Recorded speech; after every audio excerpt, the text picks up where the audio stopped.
On a remote island in the vast Pacific Ocean, hidden among towering stone giants, lies one of history's most tantalizing puzzles, a language carved into wood, whispering secrets we still can't understand.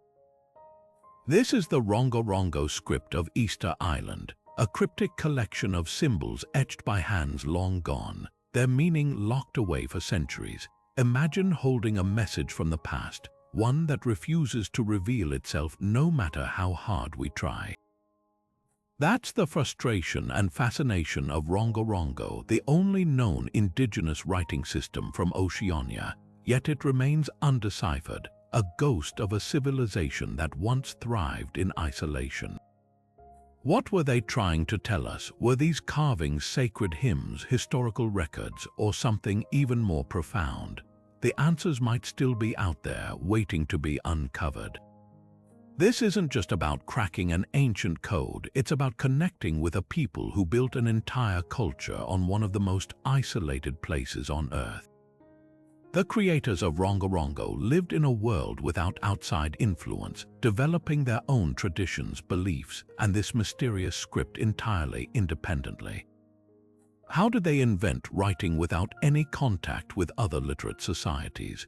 Why does their language share eerie similarities with symbols found thousands of miles away? Every stroke of these intricate glyphs is a clue, a breadcrumb leading us deeper into the shadows of a lost world. And yet, despite decades of research, the truth slips through our fingers like sand. But here's what makes this mystery even more compelling: time might be running out. Many of the surviving Rongorongo tablets have been lost to history, damaged by time, or scattered across museums worldwide. With so few original artifacts left, each one is a precious key to understanding a civilization that vanished long before outsiders arrived. This isn't just a linguistic puzzle, it's a race against time, a quest to recover voices silenced by centuries.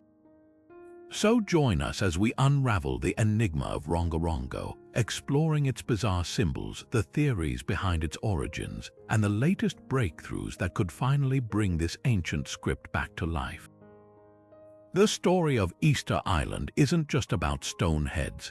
It's about the words they left behind, waiting for someone to listen. The first outsiders to lay eyes on the Rongorongo tablets weren't archaeologists or linguists, they were missionaries arriving on Easter Island in the 1860s with Bibles in hand and a mission to convert. What they found shocked them. Instead of simple carvings or tribal artwork, they discovered wooden tablets covered in tightly packed rows of intricate symbols, swirling figures of birds, plants, and strange geometric shapes unlike anything seen before. These were no random scratches. The precision and repetition suggested a true writing system, a fact that baffled the Europeans. How could an isolated island community, cut off from the rest of the world for centuries, develop something as complex as written language on their own?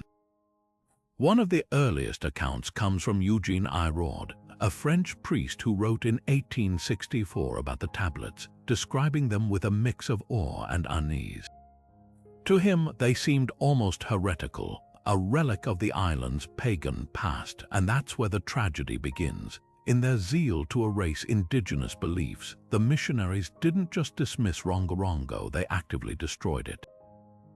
Many tablets were burned as firewood or repurposed, their sacred glyphs reduced to kindling. Others were taken as curiosities, scattered across the globe to private collections and museums, severed from the culture that created them. But not everyone ignored their significance. A handful of scholars and explorers recognized these carvings as something extraordinary. In 1869, the Bishop of Tahiti, Florentin Etienne Jawson, managed to collect a few tablets and even persuaded an Easter Islander named Matoro Tor Yor to attempt a translation. What followed was cryptic. Matoro chanted as he traced the symbols, but his interpretations were poetic and symbolic rather than literal, leaving researchers more puzzled than before. Was this a failed translation, or were the missionaries simply unable to grasp the deeper meaning behind the script?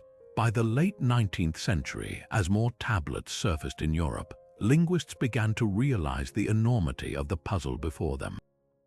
Rongorongo didn't match any known writing system. Some symbols resembled plants and animals native to the island, while others hinted at celestial patterns or ritualistic scenes.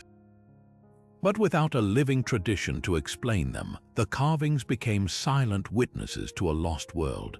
Today, only around 24 authentic tablets survive, each one a fragile time capsule carrying the last echoes of a civilization that once spoke through wood and knife. The questions remain: what were these tablets truly for? Sacred chants, genealogies, or something even more profound, waiting for the right mind to crack their code? The Rongorongo tablets are more than just ancient texts. They're masterpieces of craftsmanship, each one telling a silent story through its very shape and material. Most surviving tablets are made from dark, polished wood, often carved from the trunk of the Toromiro tree, a species native to Easter Island that's now critically endangered. The choice of wood wasn't accidental. Toromiro was sacred, used for ceremonial objects, and its scarcity by the time Europeans arrived hints at a deeper tragedy: the island's devastating deforestation.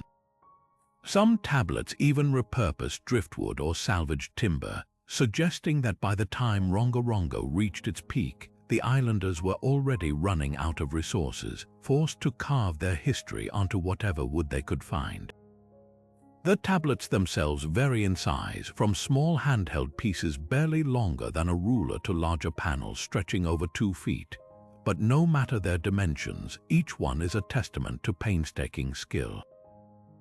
The glyphs aren't merely scratched onto the surface, they're meticulously incised with shark teeth or sharpened obsidian, each stroke deliberate and fluid. The symbols flow in alternating lines, a technique called reverse baustrophedon, where the text zigzags like a plow turning at the end of a field. One line reads left to right, the next right to left, with the glyphs even flipping upside down to accommodate the changing direction. This wasn't haphazard, it was a sophisticated system designed for readability, proof that Rongorongo wasn't just art but a true written language. The carvings themselves are a mesmerizing blend of the familiar and the cryptic. Humanoid figures with exaggerated hands, crescent moons, frigate birds with hooked beaks, and intricate geometric patterns all crowd together in dense, interlocking rows. Some symbols seem to tell stories: fish hooked in a net, dancing figures, even what might be celestial maps. Others are so abstract they defy interpretation, leaving researchers to wonder if they represent sounds, concepts, or something entirely beyond our modern frames of reference. And then there's the mystery of the wood's age. Carbon dating suggests some tablets might have been carved as early as the 1600s, long before European contact. But here's the twist: many show signs of being reused, with older glyphs partially sanded away to make room for new inscriptions. Were these tablets sacred objects passed down and renewed like living documents? Or did the islanders, in their isolation, ration every scrap of wood, turning each surface into a palimpsest of fading messages? The very material of the tablets whispers of a society balancing brilliance and desperation, their words literally running out of space. Today, the surviving tablets are fragile relics, their surfaces darkened by age and handling. Some bear the marks of rough treatment, hasty museum labels, the faint stains of adhesive from being mounted for display. A few were even cut into pieces by collectors who saw them as curios rather than cultural treasures.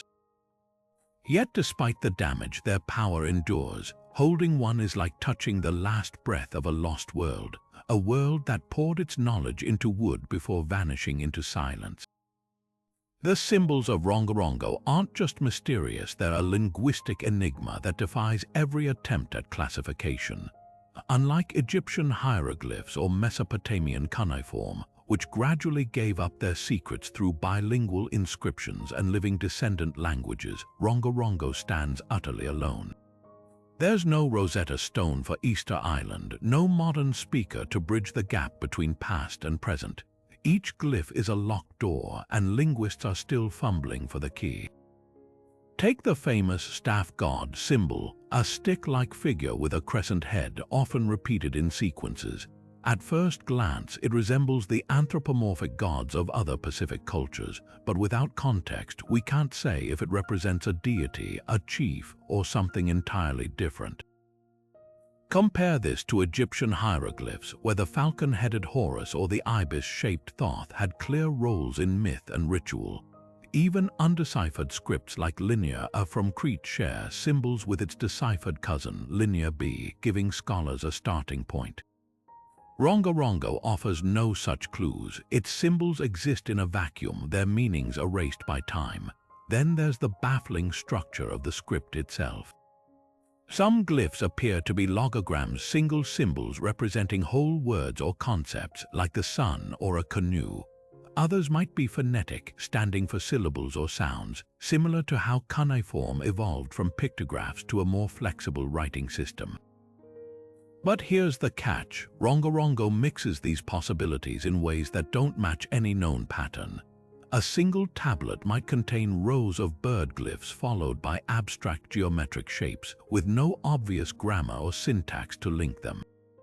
Is this a prayer, a calendar, a list of kings? Without a bilingual text or cultural context, every theory remains a shot in the dark. Even the few partial attempts at translation have led to dead ends.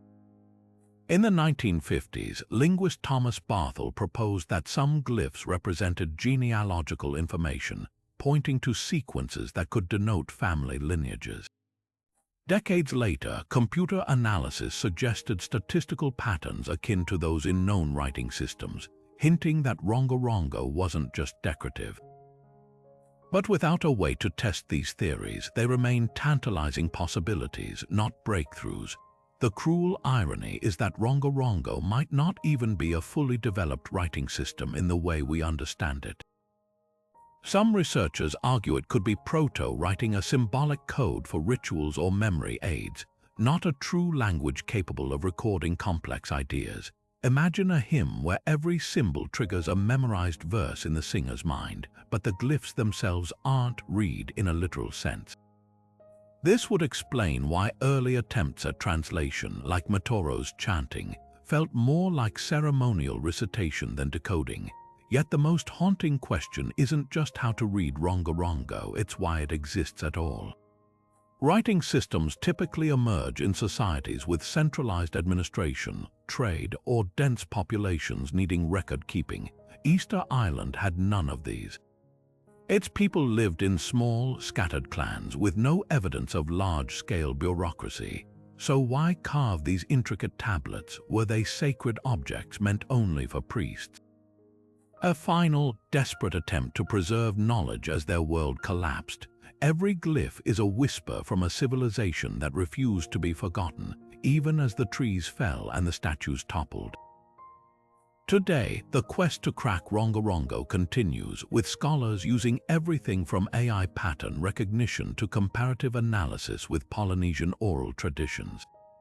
But the truth may be simpler and sadder. Some codes are meant to stay broken, their meanings lost with the last person who understood them.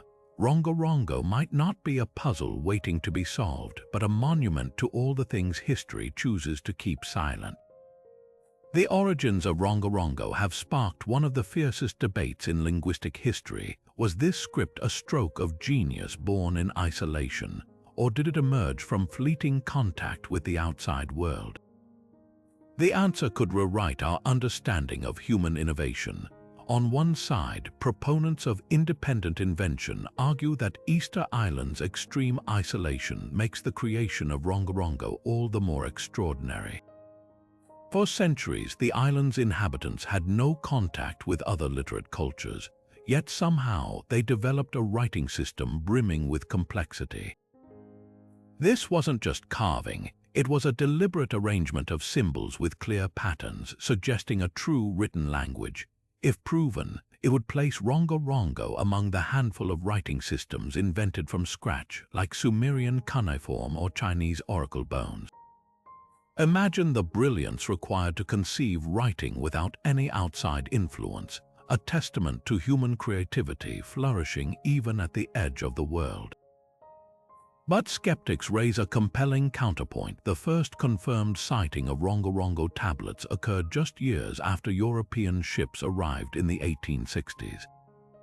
Could the islanders have seen the written word on Spanish maps or missionary Bibles and mimicked its form without grasping its function? Some glyphs bear an uncanny resemblance to European numerals or Latin letters flipped upside down, fueling speculation that Rongorongo was a cargo cult script, an imitation of writing rather than the real thing. Yet this theory crumbles under closer scrutiny. Carbon dating reveals some tablets predate European contact by decades, if not centuries, and the script's intricate structure, its reverse boustrophedon layout, its recurring symbol sequences points to something far more sophisticated than mere mimicry. The debate grows even thornier when we look beyond Easter Island. No other Polynesian culture developed writing before European arrival, making Rongorongo a staggering anomaly. But scattered clues suggest the idea wasn't entirely foreign. Petroglyphs across the Pacific share motifs with Rongorongo glyphs: crescent moons, frigate birds, human figures with outstretched arms. Were these the seeds of a broader symbolic language that only crystallized into true writing on Easter Island? Or do they simply reflect universal human tendencies in art and expression? Then there's the tantalizing possibility of lost connections. Oral traditions speak of a legendary Polynesian navigator named Huey T. Rangiora, who supposedly brought knowledge from distant lands. Could he have encountered writing elsewhere and inspired Rongorongo? No physical evidence supports this, but it opens a door to reconsidering Polynesia's intellectual history. We often underestimate ancient seafaring cultures, assuming their isolation meant stagnation. Yet the voyage to Easter Island itself was a feat of astronomical navigation. Why couldn't their linguistic achievements be equally revolutionary? The truth may lie between these extremes. Rongorongo might have begun as a pre-colonial system of ritual symbols, then evolved rapidly after brief exposure to European writing, absorbing new ideas without losing its distinct identity. Like the island's iconic moai statues, it could be a hybrid rooted in ancient tradition, yet shaped by the sparks of cross-cultural contact. What's undeniable is that Rongorongo challenges our assumptions about where and how writing can emerge. It forces us to confront the quiet genius of a people who, against all odds, carved their thoughts into wood, daring us to listen across the centuries. The suppression of Rongorongo didn't just erase wooden tablets, it silenced the voices meant to read them. Among the island's most tragic losses were the Tangata Rongorongo, the sacred scribes and chanters who once guarded the script's secrets. These experts weren't merely readers, they were living libraries trained from childhood to memorize thousands of glyphs, their meanings passed down through generations in hushed ceremonies. When missionaries arrived, they saw these traditions as threats to conversion. The Tangata Rongorongo were pressured to abandon their practices, their knowledge dismissed as superstition. Within decades, the chain of oral transmission snapped, taking with it the last hope of deciphering Rongorongo from within its own culture. Legends linger of the final keepers of this knowledge. One name surfaces repeatedly in oral histories: Tomnika, an elder said to have been the last true master of the script. According to fragments of testimony, he could chant entire tablets from memory, his voice weaving the glyphs into stories of creation, migration, and celestial events. But by the time ethnographers thought to seek him out, he was gone, taking his understanding to the grave. Another account tells of a woman named Vai Teka, who hid a tablet beneath her floorboards and whispered its contents to her children, though none could fully grasp its significance after years of cultural disruption. These weren't just individuals, they were the last bridges to a world where symbols breathed. The erosion of this knowledge wasn't sudden, it was death by 1,000 cuts. European diseases ravaged the population, claiming elders who held irreplaceable wisdom. Colonial administrators banned traditional ceremonies where chants might have been performed. Even well-meaning scholars failed to record the Tangata Rongorongo's teachings in detail. more interested in collecting artifacts than preserving the living context behind them. By the early 20th century, the few remaining islanders who recalled fragments of the chants could no longer connect them to the glyphs. The language of Rongorongo became a locked box with no key, its guardians lost to time. Yet tantalizing clues survive in fragments. Early ethnographers like Catherine Routledge, who documented Easter Island's culture in the 19-teens, noted elders reciting phrases that seemed to mirror glyph sequences. One chant, memorized by a man named Capiera, described the bird who swallows the moon, a possible reference to a common Rongorongo symbol showing a frigate bird with a crescent. Another spoke of the net that catches stars, echoing glyphs of woven patterns. These fragments hint at a vast poetic cosmology embedded in the script, one where every symbol was a portal to deeper layers of meaning. The tragedy is that we'll never know how much has vanished. Unlike the Rosetta Stone, which survived with its Greek translation intact, Rongorongo's oral tradition was its living Rosetta, and it crumbled before we understood its value. Today, linguists comb through old recordings and missionary journals, piecing together whispers of what the Tangata Rongorongo might have known. But some doors, once closed, stay shut forever. The script's silence is a reminder writing isn't just marks on a surface. It's a conversation across time, and when the voices meant to continue it are erased, the past becomes a room we can no longer enter. The quest to unlock Rongorongo's secrets began almost as soon as the outside world discovered it. But from the very first attempts, scholars faced obstacles no Rosetta Stone could solve. Bishop Florentin Etienne Jawson, stationed in Tahiti during the mid-19th century, became one of the earliest and most determined figures to tackle the script. He managed to collect several tablets and even enlisted Matoro Toayor, an Easter Islander, to read them aloud. What followed was equal parts fascinating and frustrating. Matoro would trace the glyphs with his finger, chanting poetic phrases that seemed to dance around literal meaning. A bird symbol might become the messenger of the gods, while a fish glyph prompted a song about ocean bounty. To Jawson's disappointment, these interpretations were more allegorical than linguistic, like listening to someone describe the mood of a book rather than translating its sentences. Was Matoro preserving fragments of sacred knowledge, or was this a ceremony detached from the script's original purpose? The bishop's meticulous notes, now yellowed with age, still taunt researchers with their elusive clues. By the mid-20th century, a new wave of scholars arrived armed with fresh tools, among them German linguist Thomas Barthel. His monumental 1958 catalogue of Rongorongo glyphs became the foundation for all future research, painstakingly documenting over 6,000 symbols across surviving tablets. Barthel noticed something peculiar. Certain glyph combinations reappeared in predictable sequences, like refrains in a song.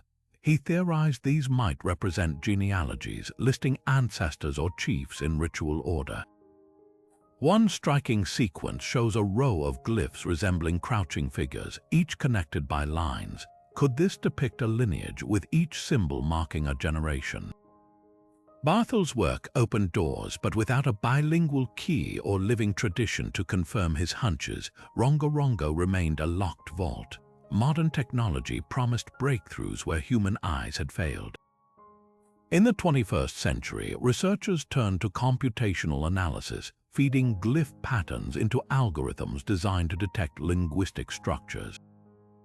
The results were tantalizing. Some sequences exhibited statistical frequencies akin to known writing systems, with recurring prefix and suffix glyphs that hinted at grammatical rules.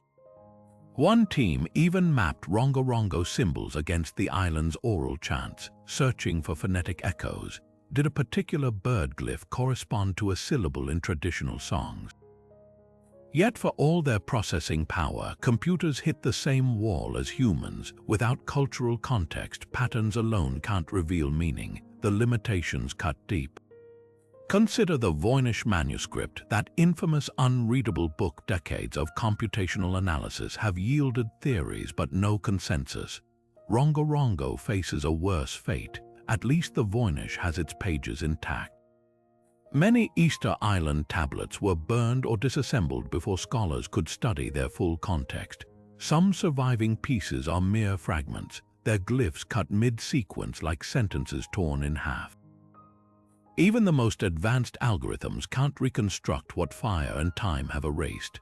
Perhaps the most sobering realization is that not all codes are meant to be cracked. Some writing systems, like the Indus Valley script, resist decipherment not for lack of effort, but because they're too distant from any known linguistic family. Rongorongo might belong to this enigmatic club, a system so unique, so rooted in a lost worldview, that every breakthrough only reveals how much we've forgotten.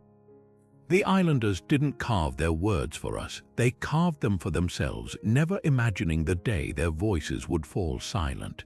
And in that silence lies the script's final lesson. Some messages from the past aren't puzzles to solve, but echoes to remember.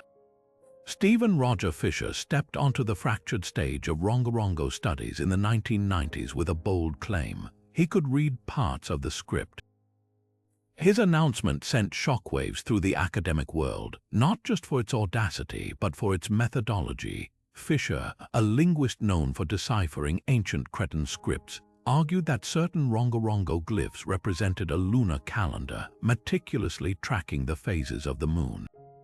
His evidence, a tablet known as Katie, where sequences of crescent and full circle symbols seemed to mirror the 29-and-a-half-day lunar cycle.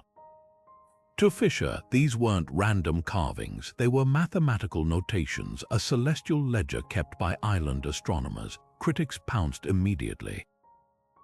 The most glaring issue was Fisher's reliance on selective interpretation.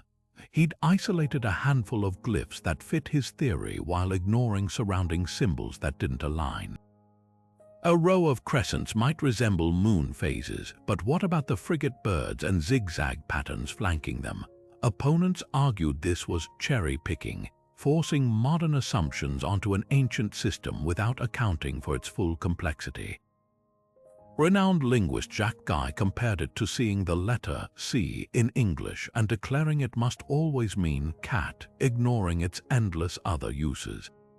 The debate grew fiercer when Fisher extended his theory to propose that Rongorongo recorded genealogies, with glyphs representing generations of chiefs. He pointed to the Aruku Kuranga tablet, where human-like figures appear in repeating sequences, but without corroborating oral histories or independent verification, his readings felt speculative. Other scholars noted that Polynesian cultures traditionally tracked lineage through chant, not writing. If Rongorongo was truly genealogical, why would the islanders invent a cumbersome script for something their oral traditions handled flawlessly? Then came the bombshell Fisher's claim that he'd identified phonetic elements in the script, suggesting it could encode spoken language. This flew in the face of prevailing wisdom that Rongorongo was purely logographic. He argued that certain glyphs functioned like rebuses, where a picture of an eel might stand for the sound ko in the Rapa Nui language. But linguists like Paul Hawley dismantled this idea, demonstrating that Fisher's phonetic assignments shifted unpredictably to fit his translations. It was, in Hawley's words, decipherment by vibes, intuitive rather than systematic. The controversy exposed a deeper rift in the field. Fisher's supporters, though few, admired his willingness to take risks in a discipline paralyzed by caution. After all, every major decipherment, from Champollion's breakthrough with hieroglyphs to Ventris cracking Linear B, began with bold, contested leaps. But detractors saw his work as symptomatic of a broader issue, the desperation to solve Rongorongo at any cost. In their view, forcing modern linguistic frameworks onto the script risked erasing its true, unknowable nature. Fisher's legacy remains divisive. While no one today accepts his lunar calendar or phonetic theories wholesale, his work pushed scholars to scrutinize Rongorongo's structural patterns more rigorously. His failures also served as a cautionary tale, a reminder that some ancient codes resist Western analytical tools not because they're primitive, but because they emerge from world views we no longer share. The islanders didn't carve their glyphs to be decoded by outsiders centuries later. They wrote for themselves in a language of wood and memory that might forever keep its secrets. Rongorongo isn't alone in its stubborn silence. It's part of an elite club of undeciphered scripts that defy modern understanding.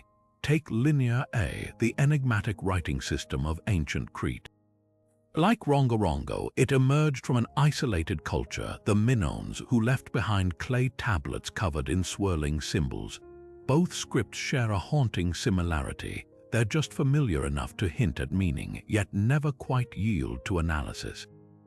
Linguists can identify repeating sequences in Linear A, groups of symbols that might mark trade goods or religious offerings. But without a bilingual inscription or a living descendant language, the words remain ghosts. The same frustration echoes with Rongorongo's bird glyphs and geometric patterns. We see the rhythm of language, but the melody is lost. Then there's the Vinca symbols, carved into pottery across the Balkans over 7,000 years ago. These markings predate even Sumerian cuneiform, making them some of the oldest potential writing in the world. But are they writing at all? Some scholars argue they're proto-writing, symbolic notations for rituals or ownership, not full-fledged language.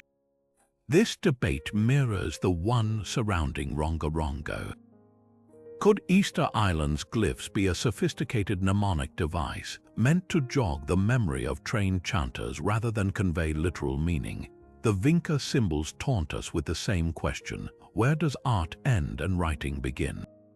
The Indus Valley script, etched into seals and amulets across ancient Pakistan and India, adds another layer to the puzzle.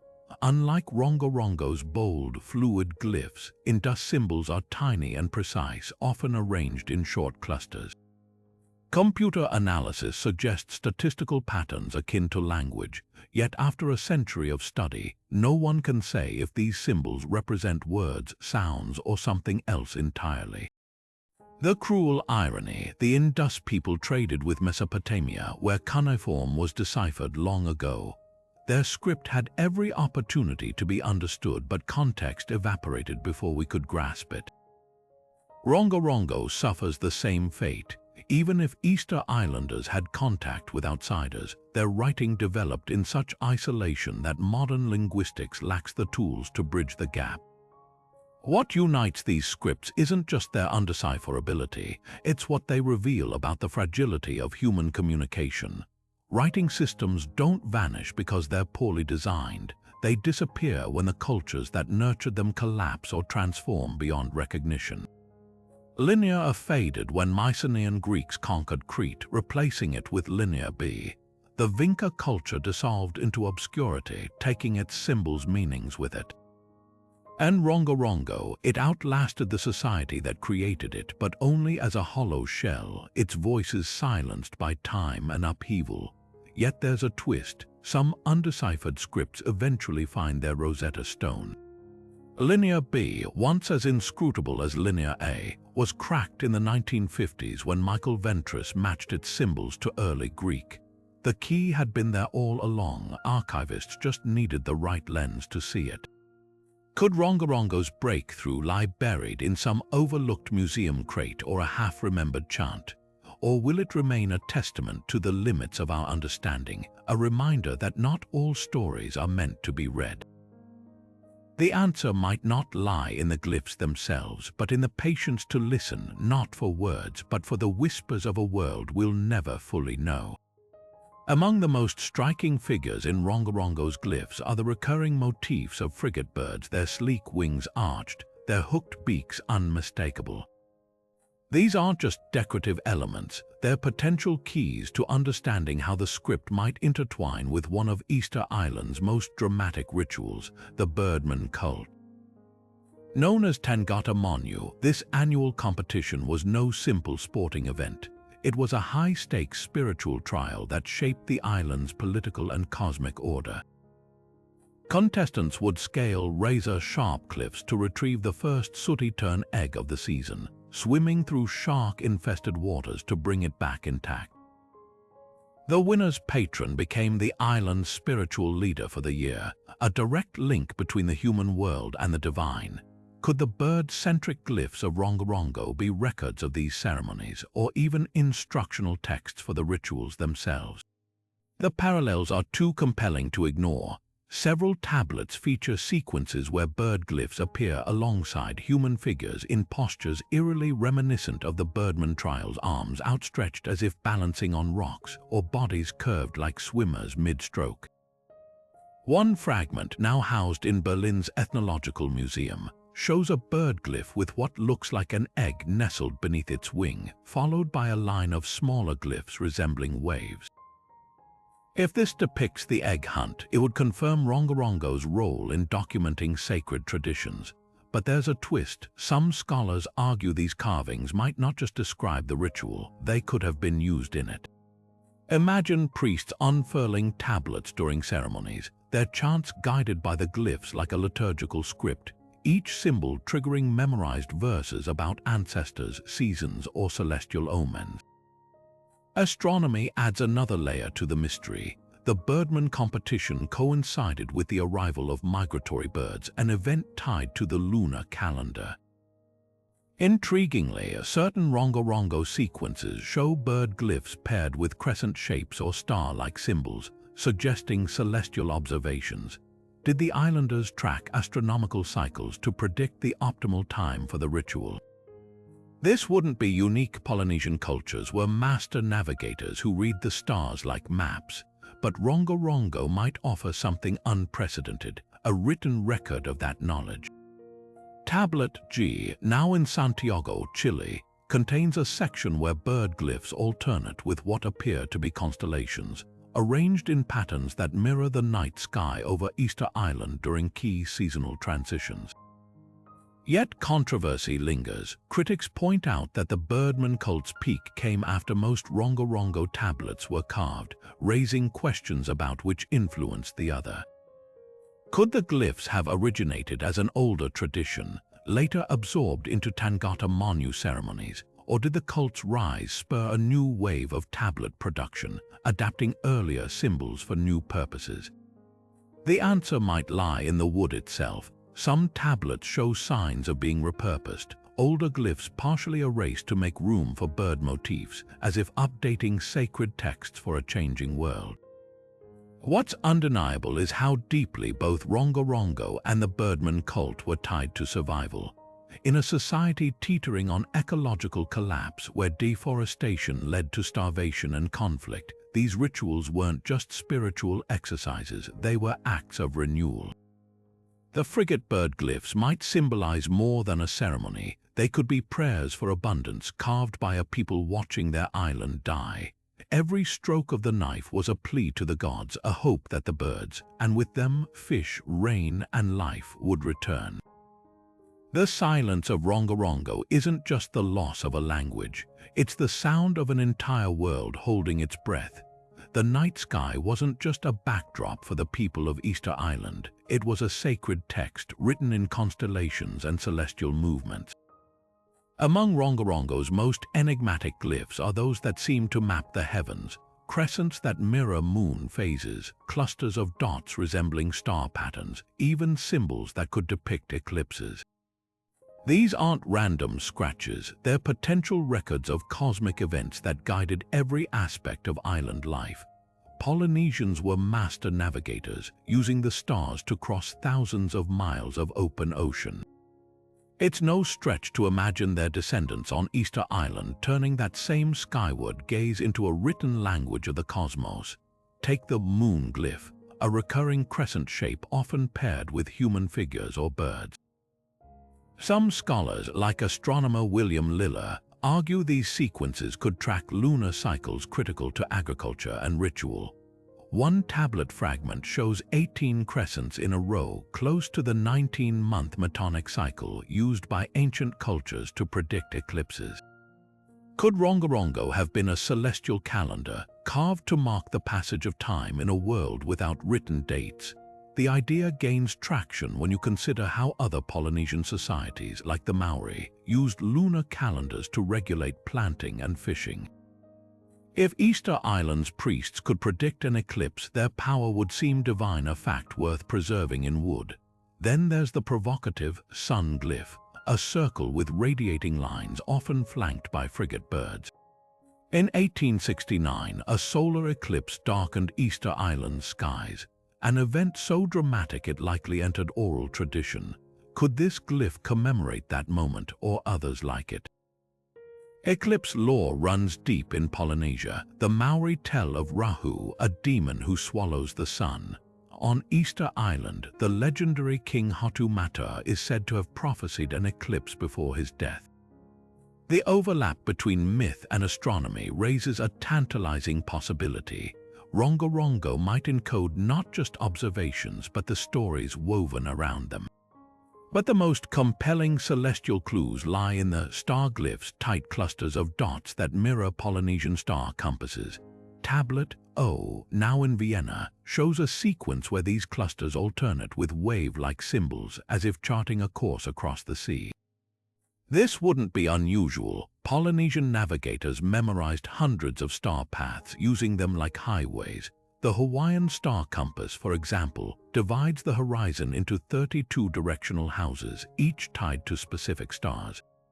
If Rongorongo preserved even a fraction of this knowledge, it would explain why certain tablets were guarded so closely. Losing them wouldn't just erase words, it would blind the island to the skies that once guided them. Critics counter that without precise alignment data, it's impossible to prove these glyphs are astronomical. A circle with lines could be a sun or a chief's headdress. The dots might be stars, but they could just as easily represent seeds or pebbles. Yet the cumulative evidence is hard to dismiss. Multiple tablets show the same celestial symbols in consistent arrangements, often alongside ritual figures. And when ethnographer Catherine Routledge recorded elders' chants in the 1910s, several referenced the shark who swims in the sky, a possible metaphor for constellations like Te Matau o Maui, the Polynesian name for Scorpio's hook. The deeper you look, the more Rongorongo resembles a bridge between earth and sky. Its glyphs don't just depict stars, they anchor them to the island's identity. A bird flying beside a crescent might encode a navigation chant, teaching which stars to follow when the moon is new. A row of dots could mark the nights before a sacred festival, counted on wood instead of fingers. Even if we never fully decode these symbols, their existence hints at a profound truth. For the people of Easter Island, the heavens weren't distant wonders. They were intimate maps carved in wood and memory, guiding a civilization across both ocean and time. The slave raids of the 1860s didn't just steal people from Easter Island, they stole an entire language. Peruvian traders, hungry for labor, descended on the island in brutal waves, kidnapping over 1,000 men and women, nearly half the population. Among them were almost certainly the last Tangata Rongorongo, the scribes and chanters who held the script's secrets in their memories. These weren't just abductions, they were cultural amputations. Imagine a library burning, but instead of books, the flames consumed the librarians themselves. The raids targeted the island's elite chiefs, priests, scholars, the very people who would have safeguarded Rongorongo's meaning. Those who survived the horrors of Peru's guano mines returned broken, their numbers decimated by disease. By the time missionaries like Eugene Iraud arrived, the chain of knowledge had already snapped. Disease finished what the slave ships started. Smallpox, tuberculosis, and other foreign illnesses ravaged the weakened population, cutting down elders who might have preserved fragments of the script's oral tradition. Entire lineages vanished overnight, taking with them chants, stories, and the mental dictionaries that linked glyphs to language. The tragedy wasn't just the loss of life, it was the loss of context. Rongorongo didn't exist in a vacuum. It was part of an ecosystem of knowledge, with each glyph tied to rituals, histories, and celestial observations passed down through generations. When the scribes died, the script didn't just go silent, it became untethered from the world that gave it meaning. Missionary accounts from the time reveal haunting glimpses of this unraveling.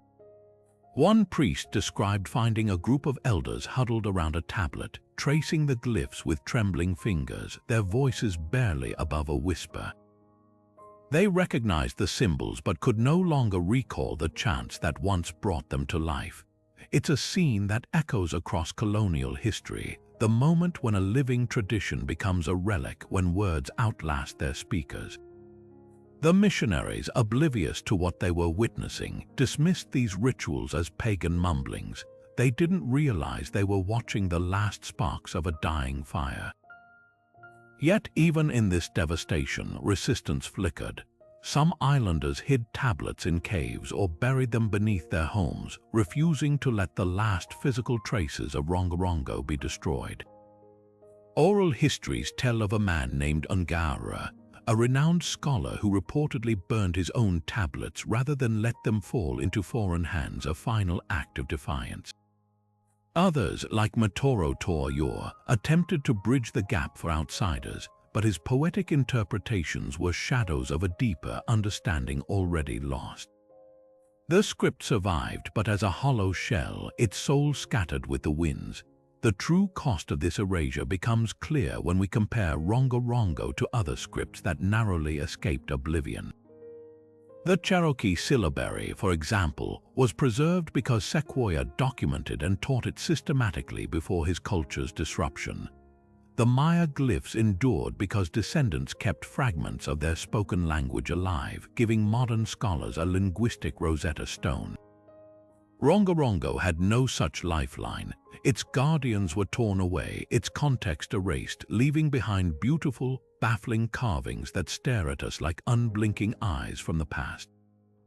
The script's fate is a reminder: writing isn't immortal. It only lives as long as there are voices to read it. Today, Rongorongo is experiencing a quiet revolution, not in academic journals, but in the hands of Rapa Nui artists and educators who are reclaiming the script as a living emblem of identity. The glyphs that once baffled linguists now dance across murals in Hangaroa, etched into contemporary carvings and woven into traditional tapa cloth. This isn't about decipherment, it's about resurrection. Local artisans like Maria Elena Hotus have reinterpreted the symbols as flowing narratives, blending ancient forms with modern materials. Her wooden panels, adorned with Rongorongo-inspired designs, hang in community centers and hotels, transforming the script from an academic curiosity into a visual language of pride. These glyphs are our ancestors speaking, she explains. We may not read them, but we feel them. Schools on the island have taken up the mantle, integrating Rongorongo into curricula not as a puzzle to solve, but as a cultural touchstone. Children learn to carve simplified glyphs alongside lessons about Polynesian navigation and oral histories. At the Lorenzo Beza Vega School, students recreate tablets using traditional techniques, smoothing Toromero wood with volcanic stone, tracing symbols with shark-tooth tools. The goal isn't linguistic accuracy, it's tactile connection. When my students' fingers follow those curves, says teacher Taya Aguilera, they're touching the same shapes their great-great-grandparents might have carved. That's where the real understanding begins. Even the island's annual Tapoti Festival, a vibrant celebration of Rapa Nui heritage, now features Rongorongo as a central motif. Dancers wear costumes emblazoned with glyph patterns, and competitions include tablet carving demonstrations. One memorable performance reimagined the Birdman competition with actors unfurling a giant tablet made of woven reeds, its symbols illuminated by torchlight. These creative adaptations breathe new life into the script, divorcing it from the pressure of translation and embracing its power as art. The movement isn't without controversy. Some elders argue that repurposing Rongorongo risks diluting its sacredness, turning ritual objects into decoration, but others see flexibility as survival. Our ancestors adapted too, notes cultural activist Benny Tukey. They carved new tablets when old ones wore out, changed chants when the seasons demanded it. Tradition isn't a cage, it's a canoe. You keep paddling or you sink. Perhaps the most poignant revival lies in the work of the Mau Henua Collective, guardians of Rapa Nui's National Park. They've incorporated Rongorongo glyphs into trail markers leading to the Moai, subtly weaving the script back into the landscape it once documented. Walking these paths, you'll encounter a bird symbol near ancient petroglyphs of frigate birds or a wave glyph overlooking the ocean. It's a silent dialogue between past and present, a reminder that some messages transcend words. The irony is profound. The script academia couldn't decode is being read every day by islanders, not with dictionaries, but with their feet, their hands, their hearts. This cultural reawakening challenges Western notions that value Rongorongo only if it yields literal meaning. For the Rapa Nui, the script's power never resided in translation. It lives in the curve of a chisel, the rhythm of a chant, the way sunlight catches carved wood at dawn. The glyphs are home not because they can be deciphered, but because they belong. And sometimes that's language enough. The demand for Rongorongo replicas has surged in recent decades, with souvenir shops across Easter Island selling carved wooden plaques stamped with simplified glyphs. These imitations range from crude tourist trinkets to painstakingly crafted museum copies, blurring the line between cultural preservation and commercial exploitation. At first glance, the trade seems harmless after all. Who wouldn't want to hold a piece of this ancient mystery in their hands? But peer closer and ethical dilemmas emerge. When a sacred script becomes a mass-produced commodity, what happens to its soul? Some replicas, like those commissioned by Chile's National Museum of Natural History, serve an educational purpose. Faithfully reproduced from 3D scans of surviving tablets, these copies allow fragile originals to rest in climate-controlled storage while still sharing their beauty with the world. Master carvers like Benedicto Tucci spend months recreating single tablets, using traditional tools to mimic every groove and shadow of the original glyphs. You must carve with respect, Tucci explains. These aren't just shapes, they're the handwriting of ancestors. His replicas, used in exhibitions from Tokyo to Paris, come with detailed context about Rongorongo's cultural significance, transforming souvenirs into ambassadors. Yet for every conscientious reproduction, countless others are churned out for quick profit. Hanger rowers' market stalls overflow with cheap plaques where glyphs are distorted or rearranged into decorative patterns, stripped of their original sequence and meaning. Worse still are the custom Rongorongo services offered online, where customers can order tablets personalized with their names transcribed into glyphs, an utter impossibility given that no one truly understands the script's phonetic rules. These practices don't just mislead, they dilute Rongorongo into a generic, ancient aesthetic, severing its ties to the Rapa Nui people. The debate intensifies when replicas enter sacred spaces. In 2018, a controversy erupted when a cruise ship company gifted a ceremonial Rongorongo tablet to the island's council, a glossy, machine-carved piece bearing no resemblance to authentic artifacts. Elders objected not just to its inauthenticity, but to the presumption that outsiders could recreate what their own ancestors had forgotten. "You can't photocopy a prayer," protested one community leader. The incident highlighted a painful truth. Replication without understanding risks turning cultural heritage into a costume. Even well-intentioned efforts face scrutiny. The British Museum's Rongorongo replica program, which allows visitors to handle tactile copies, has drawn mixed reactions. While visually impaired advocates praise the accessibility, some Rapa Nui scholars argue that tactile interaction should be reserved for ceremonies, not gallery displays. There's a protocol to touching knowledge, explains anthropologist Sonia Hayar. In our tradition, certain texts weren't just read, they were activated by touch, by breath. Replicas in glass cases get the shape right but miss the spirit. Amid these tensions, a middle path is emerging. younger Rapa Nui artists like Kina Power now create neo-Rongorongo works, not copies, but contemporary interpretations that honor the script's legacy while acknowledging its mysteries. Her mixed media pieces pair traditional glyphs with modern materials like resin tablets embedded with volcanic sand or digital projections that animate the symbols. "I'm not pretending to know what the original said," she clarifies. "I'm showing how they still speak to us even without translation."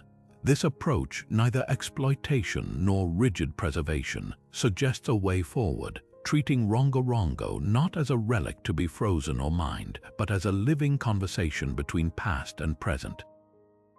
The replica debate ultimately mirrors the larger struggle over who gets to define cultural heritage. Is Rongorongo a global treasure open for all to reinterpret, or is it a sacred trust belonging solely to the descendants of those who carved it? Perhaps the answer lies in the wood itself, in remembering that every stroke of those ancient glyphs was once alive with meaning, and that true preservation begins with humility. We may never fully understand these carved messages, but we can choose to honor the hands that wrote them. Cutting-edge science is peeling back the layers of Rongorongo's mystery, not through linguistic analysis, but by studying the very wood that carries its symbols. Advanced techniques like radiocarbon dating and dendrochronology have revealed startling truths about when these tablets were carved, upending long-held assumptions. When researchers tested fragments from the famous Aruku Kyorenga tablet, the results sent shockwaves through the academic world. The wood dated to the early 1600s, centuries before European ships arrived in 1722. This wasn't just pre-contact, it was from the island's golden age when the moai were still being erected and forests stretched to the horizon. The implications are profound. Rongorongo wasn't a fleeting invention, but a mature writing system that evolved alongside Easter Island's most iconic achievements. Yet other tablets tell a more complicated story. The Mamori tablet housed in the Vatican's collections yielded a much later date around 1810, decades after first contact. Even more intriguing, its wood showed signs of being salvaged from European shipwreck timbers, with traces of iron nails still embedded in the grain. This wasn't some ancient artifact, it was a product of cultural adaptation, carved by islanders repurposing foreign materials to preserve their traditions. The dating evidence paints a nuanced portrait. Rongorongo wasn't a single moment of invention, but a living tradition that spanned generations, adapting to catastrophe and change. Microscopic analysis adds another layer to the puzzle. The grooves of earlier tablets, like the Katie in Berlin, show tool marks from obsidian blades, a material abundant in pre-contact times. But later tablets bear the sharper cuts of metal tools, likely traded from European ships. Some even reveal patches where older glyphs were sanded away to make room for new inscriptions, like palimpsests whispering of a society rationing its last scraps of wood. The very tools used to carve Rongorongo track the island's tragic decline. From volcanic glass to repurposed nails, from fresh Toromiro timber to salvaged ship planks. The most heartbreaking revelation comes from pollen studies.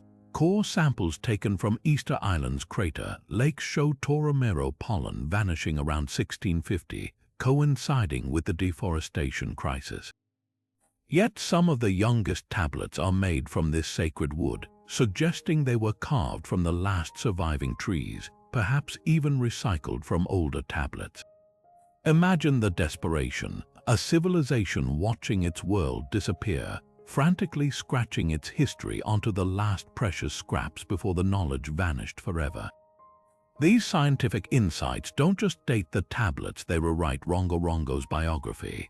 What we're seeing isn't a single script, but a tradition that evolved across centuries, surviving contact, collapse, and cultural upheaval.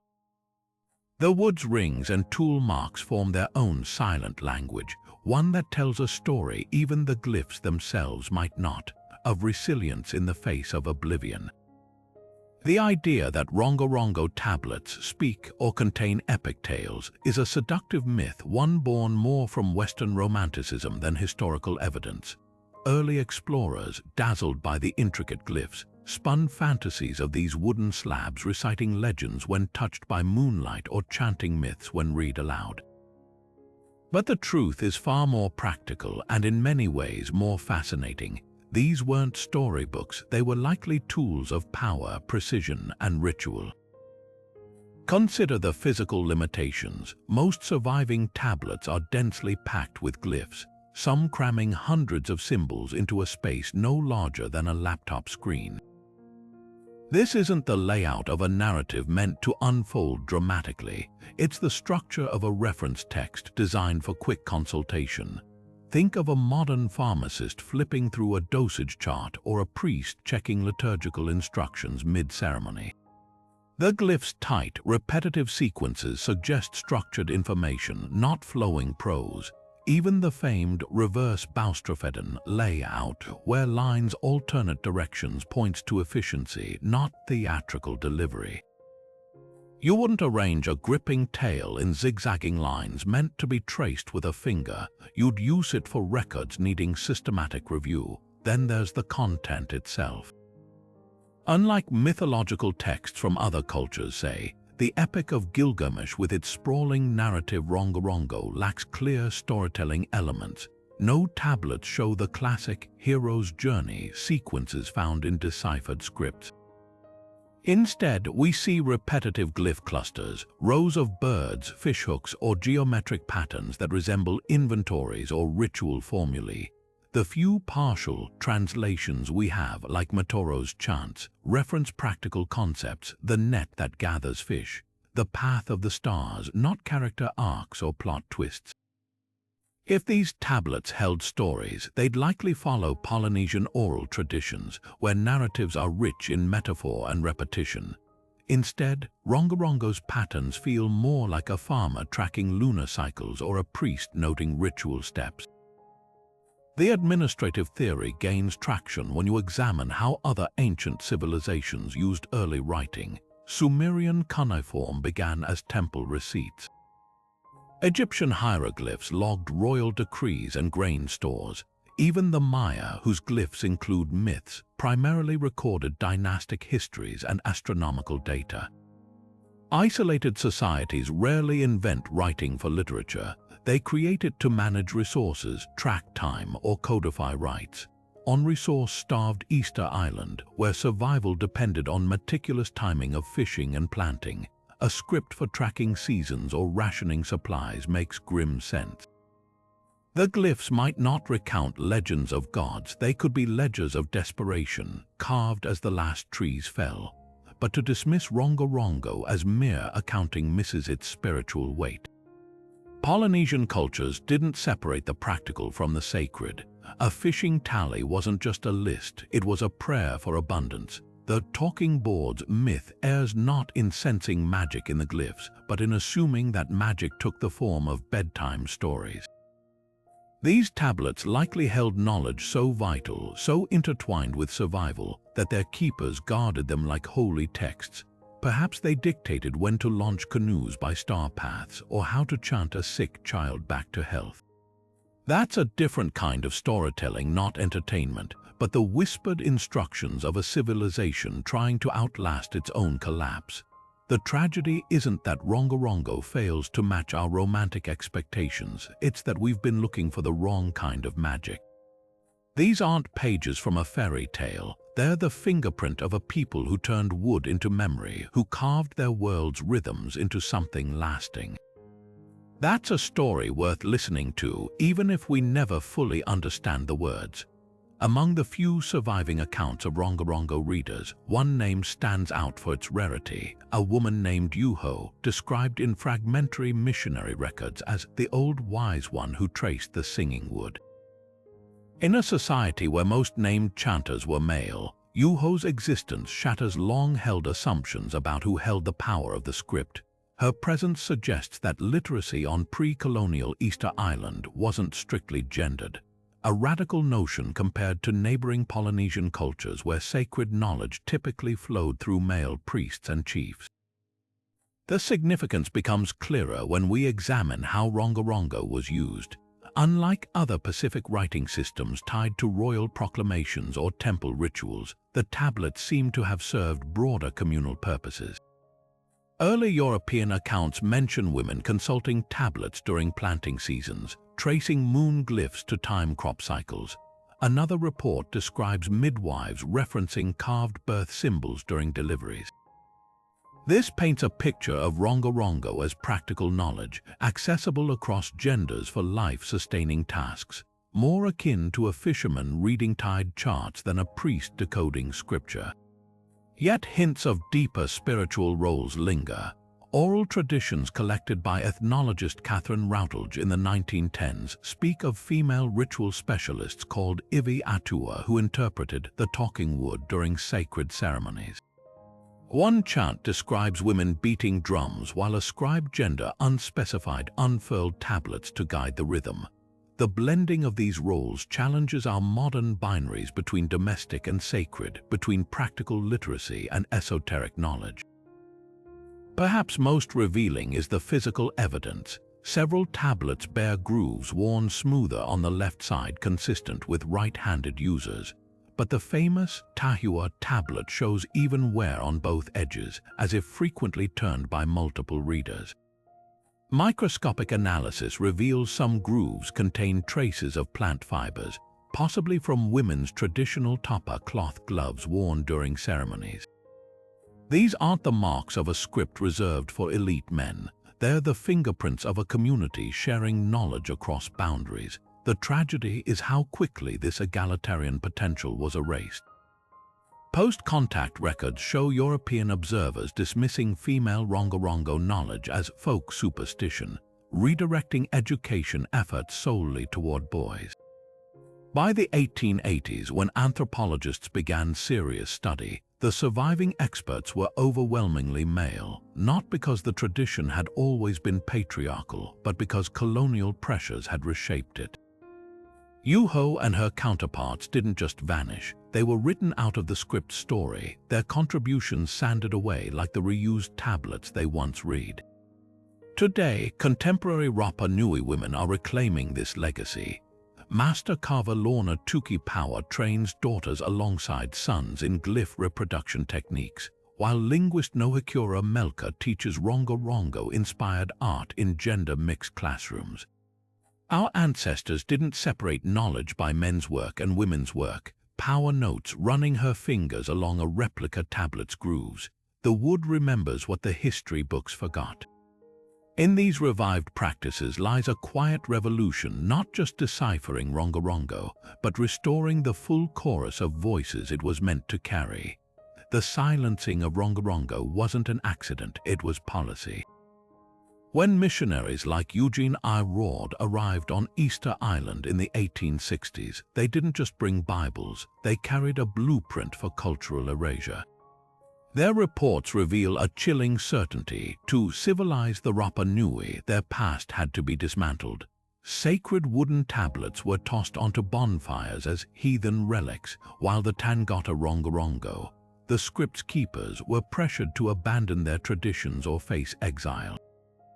This wasn't mere suppression, it was linguistic surgery, an intentional severing of a people from their intellectual roots. The parallels to other colonial atrocities are stark. In North America, boarding schools punished native children for speaking their languages.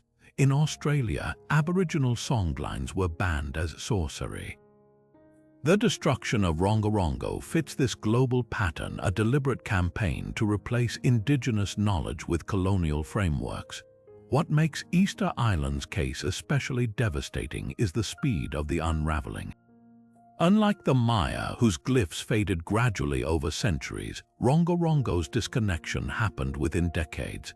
By the 1880s, elders who once recited entire tablets from memory could only stammer fragments, their fluency eroded by shaming and forced conversions. Missionary journals from this period read like linguistic autopsies.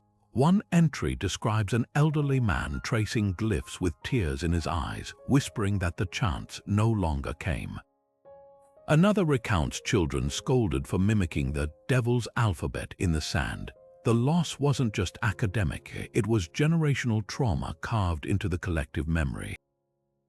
The aftermath mirrors tragedies seen with other scripts. Take the Bamum script of Cameroon, invented by King Njoya in the 1890s.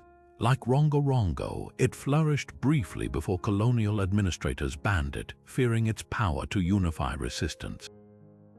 Or consider the Cherokee syllabary, which Sequoyah brilliantly adapted from his people's oral traditions, only to be suppressed by the U.S. government during forced removals. These scripts share a common wound. They weren't lost to time, but to policy. The difference is that Cherokee survived through secret teachings, while Rongorongo's guardians were stripped of their voice before they could pass the torch. Yet the most insidious damage wasn't the burning of tablets, it was the distortion of their purpose. Colonial scholars often dismissed Rongorongo as primitive pictographs, failing to recognize its sophistication because it didn't match European writing models. This bias echoes the fate of the quipu, the knot-based recording system of the Inca. Spanish chroniclers mocked it as counting strings, unaware it encoded complex narratives. For Rongorongo, this mislabeling had lasting consequences. Early researchers didn't bother recording the chants that accompanied the tablets, assuming the symbols were decorative rather than linguistic. Centuries later, we're left with silent wood and unanswered questions. The scars of this erasure still shape modern scholarship.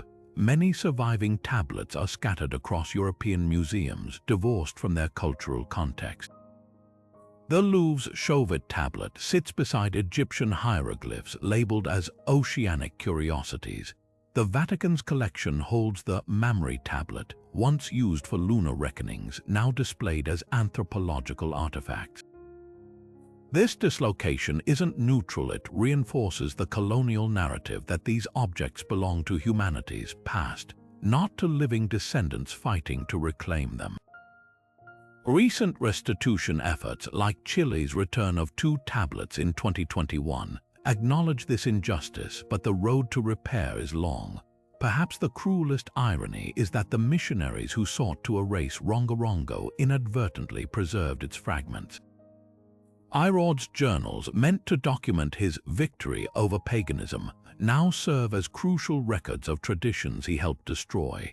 His description of a tablet burning ceremony where glyphs blackened and curled like dying leaves stands as unwitting testimony to what was lost. These accounts force us to confront an uncomfortable truth. The very systems that sought to extinguish indigenous knowledge sometimes became its accidental archivists. Today, as linguists piece together Rongorongo's remnants, they face a dilemma familiar to scholars of other erased scripts: how to reconstruct meaning when the living thread is severed. The work is painstaking, like trying to reassemble a shattered vase with half the pieces missing. But in this struggle lies a defiant hope that every glyph recovered, every chant partially remembered, is a stitch in the fabric of cultural survival. The story of Rongorongo isn't just about loss. It's about resilience, about voices that refuse to be silenced, even when their words are carved in wood instead of air. Modern technology promised to crack Rongorongo open like a coconut AI algorithms sifting through glyphs at lightning speed, supercomputers mapping patterns invisible to the human eye. Yet decades into the digital age, the script clings to its secrets with stubborn defiance. The challenge isn't a lack of processing power, it's the absence of something far more fundamental: context. Unlike Egyptian hieroglyphs, which surrendered to Champollion's Rosetta Stone, or Linear B, decoded through its connection to ancient Greek, Rongorongo stands alone, a linguistic island with no bridges to the present. Consider the ambitious Rongorongo database project, where researchers fed high-resolution scans of every known tablet into machine learning systems. The algorithms detected recurring sequences, groups of bird glyphs often followed by crescent shapes, or fishhooks paired with human figures suggesting grammatical rules. But without knowing what any single symbol represents, these patterns are like hearing the rhythm of a song without understanding the lyrics. One breakthrough came when software identified statistical frequencies matching known writing systems, hinting that Rongorongo isn't random carvings. Yet the same analysis couldn't determine if a bird glyph meant frigate, flight, or the name of a chief. Crowdsourcing efforts like the Rapa Decipherment Challenge brought thousands of amateur sleuths into the hunt, applying techniques from crossword puzzles to DNA sequencing.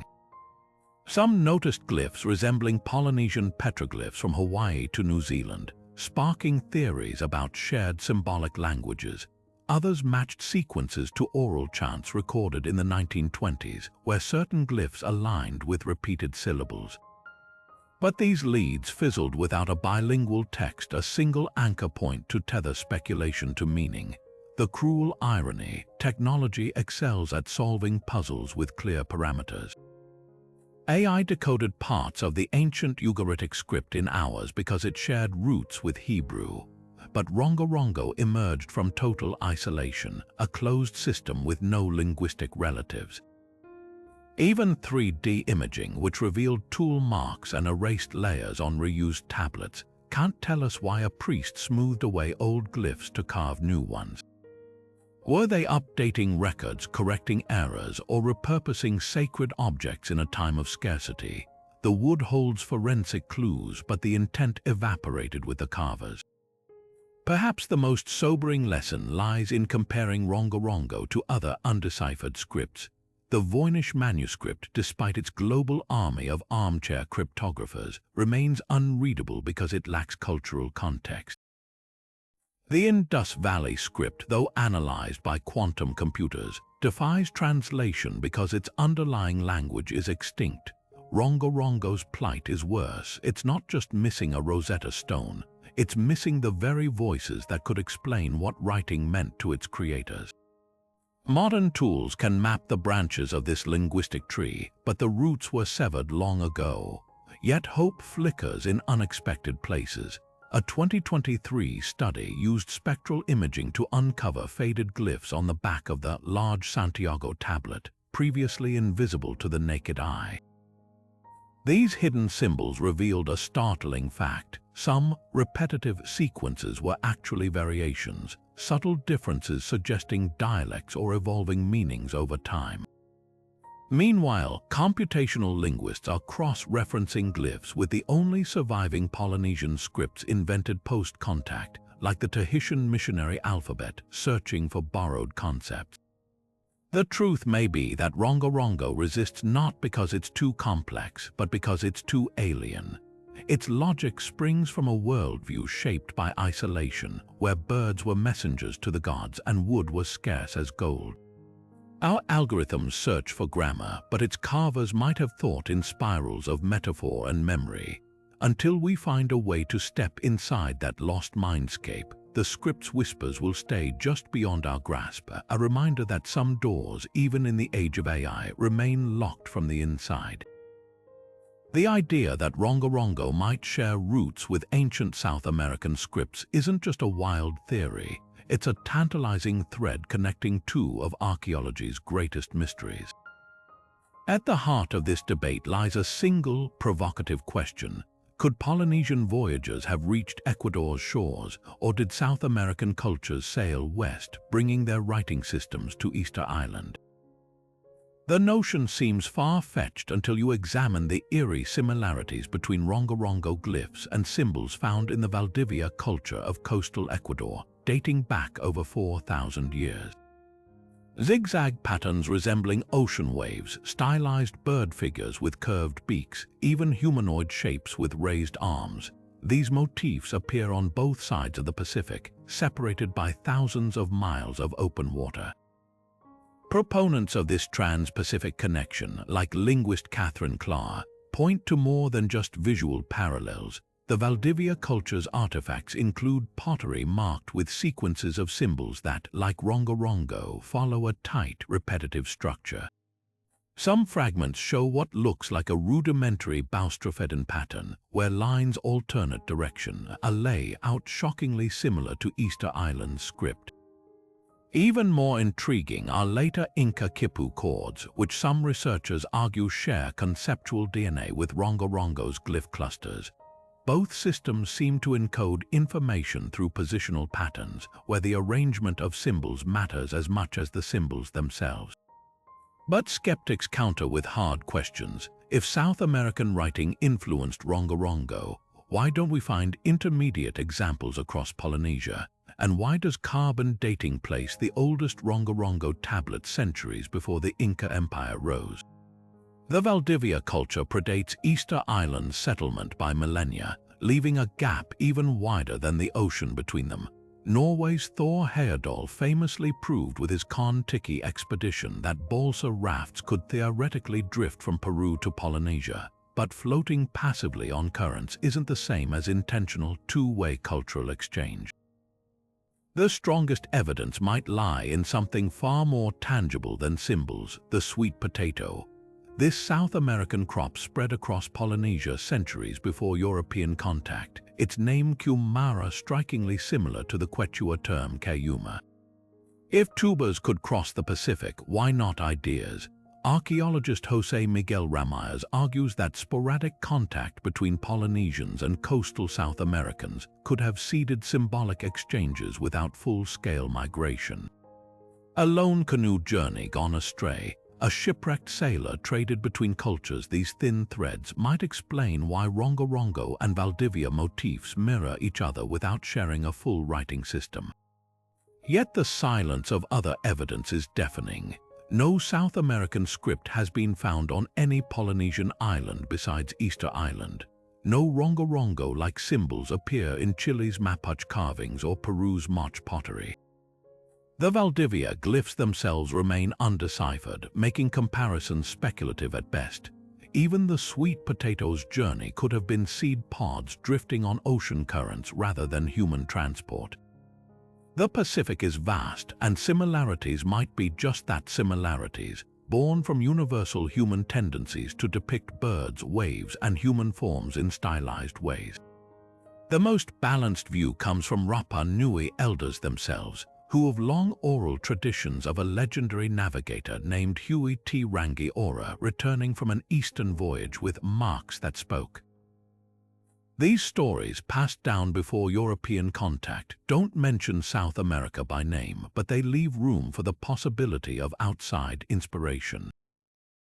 Perhaps Rongorongo wasn't borrowed wholesale but sparked by fleeting encounters, its genius lying in how islanders adapted foreign concepts into something entirely their own. After all, writing systems aren't photocopies, they're living things shaped by the hands and minds that use them. What's undeniable is how this debate forces us to rethink the limits of ancient seafaring. For too long, scholars underestimated Polynesian navigators who crossed thousands of miles by stars and swells.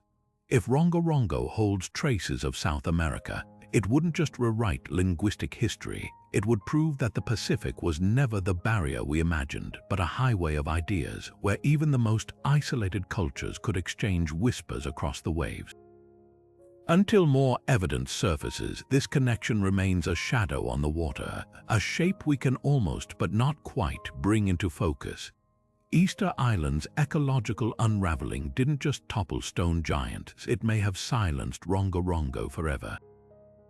By the time Europeans arrived in the 18th century, they found an island stripped bare, its towering palm forests reduced to stumps, its soil eroded by relentless winds. But the environmental collapse wasn't sudden, it was a slow suffocation, and the script's fading parallels this decline with eerie precision. The earliest Rongorongo tablets, carved when the island still teemed with life, boast deep, confident grooves in rich Toromero wood.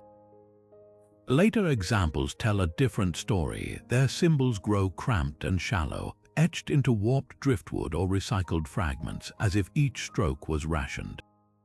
This wasn't just artistic evolution, it was desperation in wood and knife. Deforestation's grip tightened around the island's throat in cruel phases. Pollen studies reveal the majestic jubia palms, some towering over 80 feet, began vanishing around 1400, cleared for agriculture, canoe building, and the rollers used to transport moe. As trees grew scarce, so did the raw materials for tablets. Later carvers resorted to repurposing older tablets, sanding away sacred glyphs to make room for new inscriptions. One fragment, now in Brussels, shows 3 layers of carving, each set of symbols fainter than the last, like echoes fading in a shrinking world. The very act of writing became collateral damage in an ecological crisis. But the connection runs deeper than scarce materials. Rongorongo's content itself seems to shift as the environment crumbles. Early tablets feature bold frigate birds and fishhooks, symbols of abundance from an ocean-rich culture. Later fragments fixate on austere geometric patterns and repetitive lunar counts, as if tracking dwindling resources. The small Santiago tablet, carbon dated to the late 1600s, depicts a sequence of withered plant glyphs unlike the lush motifs of older carvings. Were these agricultural records chronicling crop failures or prayers for rain, carved as the island's springs dried up? The glyphs don't speak, but their changing vocabulary mirrors a society rewriting its relationship with nature. The collapse reached its climax in the Hunger Years, a period of brutal intertribal warfare triggered by resource scarcity. Oral histories describe clans burning each other's fields, desperate for control of the last arable land. It's no coincidence that the most fragmented Rongorongo tablets date to this era, splintered by violence, not time. The London tablet shows clear charring along one edge, while the Berlin fragment was found repurposed as a spear tip. Writing, once sacred, became weapon or kindling in the struggle to survive. Yet the most haunting evidence lies in what's missing.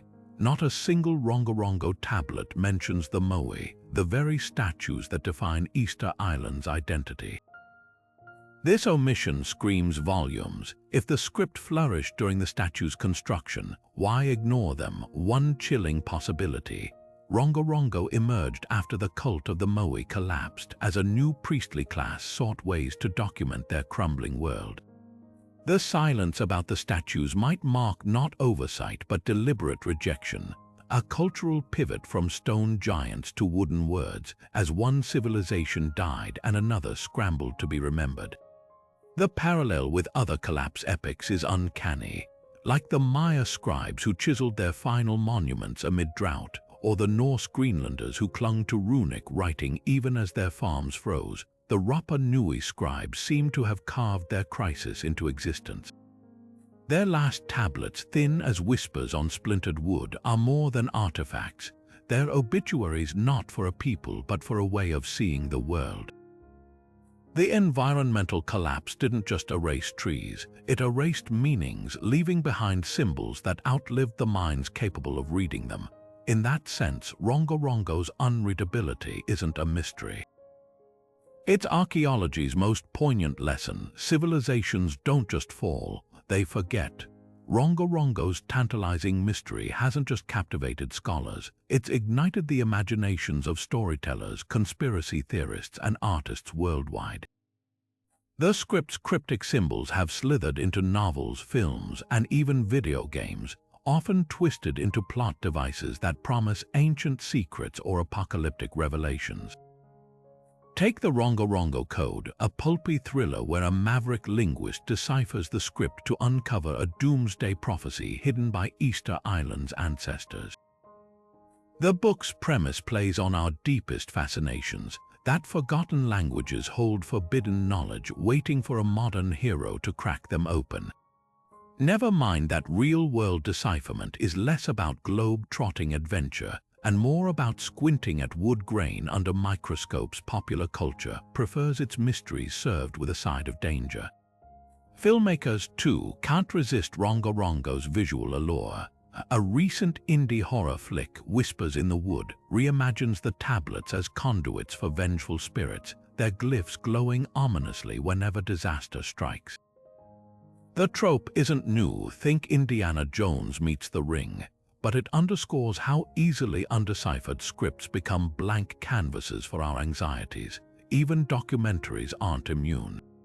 A controversial Netflix series framed Rongorongo as potential evidence of prehistoric alien contact, arguing that the script's sophistication defies the island's isolation.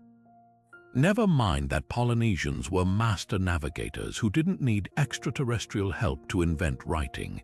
The allure of ancient astronauts sells better than nuanced history. Gaming worlds have weaponized Rongorongo's ambiguity.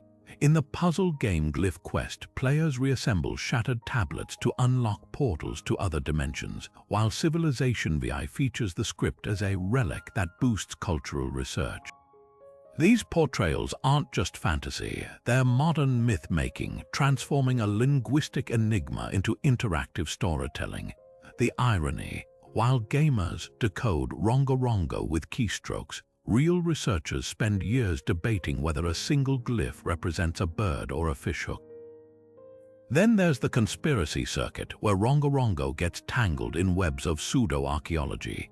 Online forums buzz with claims that the script shares DNA with the Phaistos disk or even Martian petroglyphs, theories debunked by linguists but endlessly recycled in YouTube deep dives. One viral post alleged that the glyphs encode Atlantean engineering schematics, a notion so ludicrous it looped back into charm. These fringe ideas thrive because Rongorongo's silence invites projection. When experts say we don't know, conspiracy theorists hear they're hiding the truth. Yet pop culture's embrace isn't all distortion. Some works, like the graphic novel Echoes of Rapa Nui, collaborate with Rapa Nui scholars to weave the script into narratives about cultural survival. Its protagonist, a teenage girl, relearns glyph carving to reconnect with her ancestors, a metaphor for islanders reclaiming their heritage. Even James Rowland's The Bone Labyrinth, though packed with sci-fi flair, consulted ethnographers to ground its Rongorongo subplot in actual research. These exceptions matter because they bridge entertainment and education, sparking curiosity that sends audiences digging into real archaeology. The tension between fact and fiction reveals something profound. Rongorongo's power lies not in what it says, but in what it represents. It's a Rorschach test for our obsession with lost worlds and hidden codes. Every fantastical retelling, no matter how outlandish, is a backhanded tribute to the script's enduring grip on our imagination. The glyphs may never surrender their secrets, but in pop culture, they've found a second life, no translation required. Who has the right to unravel Rongorongo's secrets? Outsiders armed with microscopes and algorithms, or the descendants of those who carved it? This isn't just an academic debate, it's a collision of ethics, ownership, and cultural survival. The question cuts deeper than most realize. Consider the Vatican's collection of Rapa Nui artifacts, including the sacred Mamre tablet, acquired under murky circumstances in the 19th century. For decades, scholars studied these pieces without consulting the islanders, treating them as global heritage rather than stolen patrimony. The dynamic mirrors broader tensions in archaeology, from Greece's fight for the Parthenon marbles to Nigeria's demands for Benin bronzes.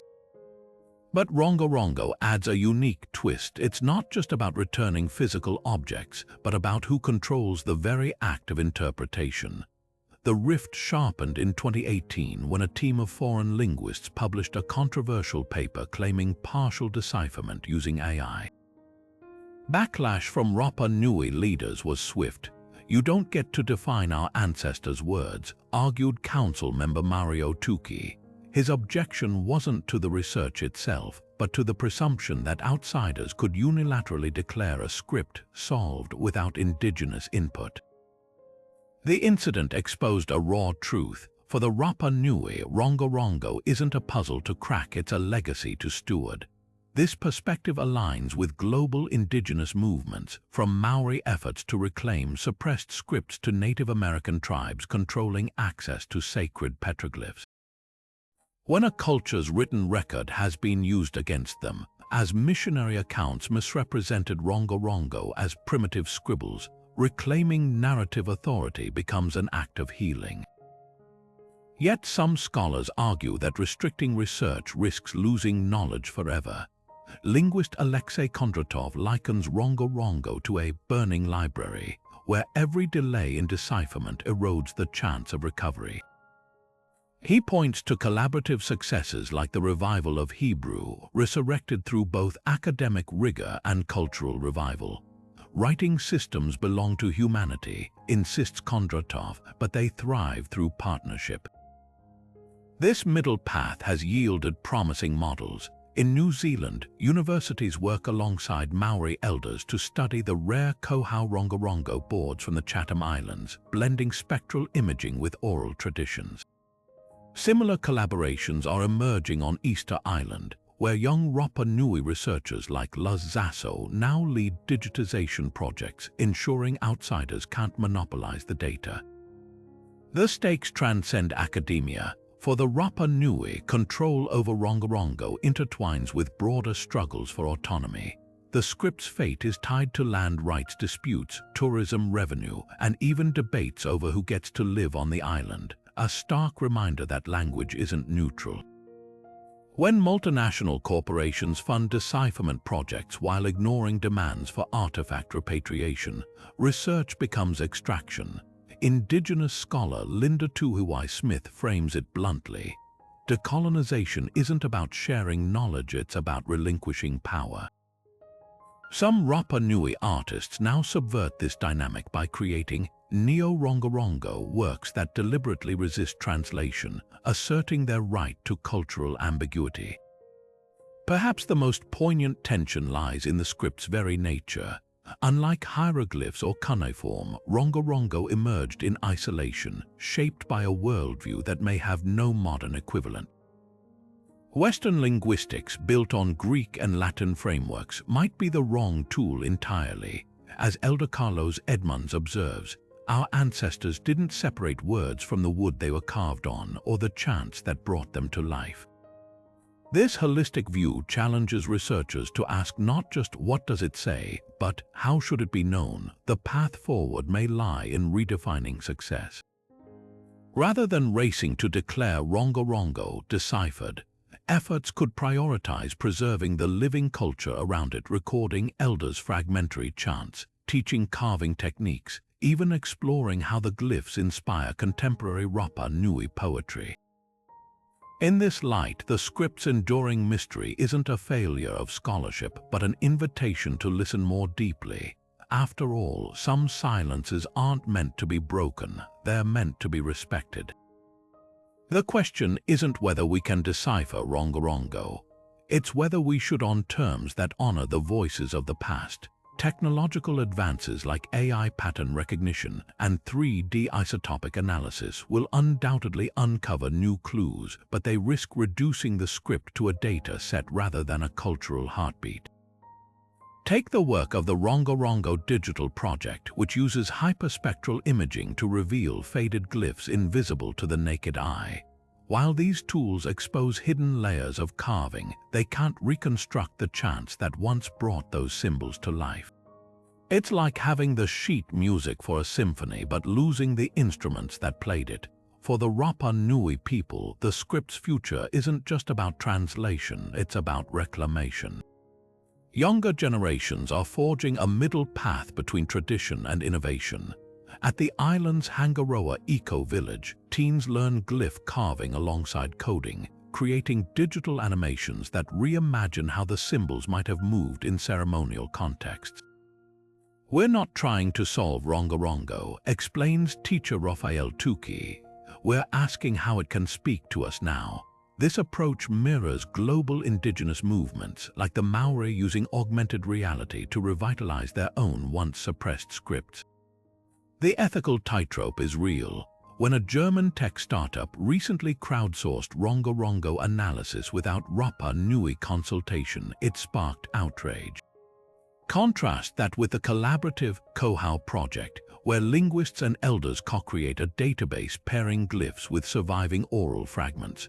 One breakthrough emerged when Elder Elissa Topono recognized a sequence matching a lullaby about the Pleiades, evidence that some glyphs may encode celestial mnemonics. This slow, respectful collaboration may lack the flash of AI, but it weaves the script back into living culture rather than extracting it as academic loot. Yet the script's ultimate fate may lie beyond linguistics. Artist collective Mana Rongorongo crafts contemporary tablets embedding GPS-tracked wood from replanted Toromero trees, blending ecological restoration with cultural revival. Each glyph is carved to the rhythm of soil moisture sensors, literally rooting the script in the island's healing landscape. Perhaps Rongorongo's true decipherment won't come from a Rosetta Stone, but from recognizing that its power never resided in literal meaning alone. Like the moai staring inland, the tablets may have always been less about what they said than what they watched over, a people's covenant with their vanishing world.